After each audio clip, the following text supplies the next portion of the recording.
John Lewis and Sky are best friends, and they've been best friends since the minute they laid eyes on each other. It was absolutely love at first sight. We were bringing John Lewis from our healing center into the car to drive him to our house to get inside the air conditioning. And we brought him outside his pen, and Sky went up to him, and Sky did a puppy bow to play, and John Lewis jumped in the air, and they started playing together.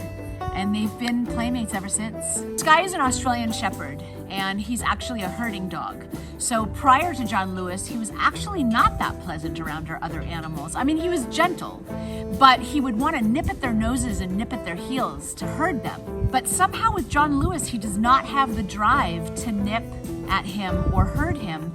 They just become two puppies playing together, and they've always been that way, and they're still that way today.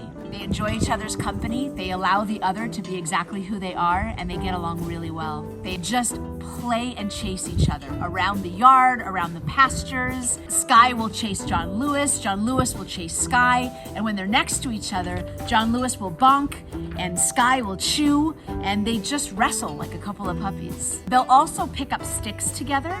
And if John Lewis has a stick, Sky wants it. And if Sky has a stick, John Lewis wants it. So sometimes they'll play tug of war. And it's so interesting because prior to meeting John Lewis, Sky never ate grass or especially hay. But now that they're such good friends and they want to be like each other, whenever John Lewis eats grass or hay, Sky comes and pulls strands of it out of his mouth and chews on it too. I think one of my favorite memories is when John Lewis was still very, very sick and laying in the living room taking a nap, and Sky came and curled up next to him and laid his head on him and took a nap with him. They were spooning, and it was really, really sweet. Sky was brought home as a puppy to somebody who thought they could take care of him, but the bigger and more active he got, they realized they couldn't. And so they reached out to the Gentle Barn asking if we would take him and rehome him. But when we brought Sky into the Gentle Barn, we realized how special he was as a healer, how wonderful he was with the other animals and the children that we host.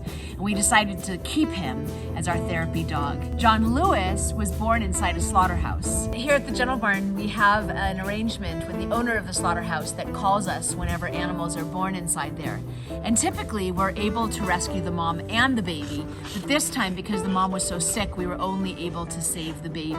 So we brought John Lewis home at a week old, orphaned, sick, sad, and riddled with pneumonia. He could hardly breathe. We made a homemade oxygen tent for him, and I moved downstairs to be his mom 24/7.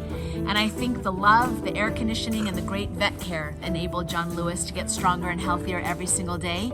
And now he's 6 months old and healthy. And Sky is about to turn 2 in April. I have so many memories of John Lewis and Sky together. And really, they're here to teach us all that though we may look different, we are all the same.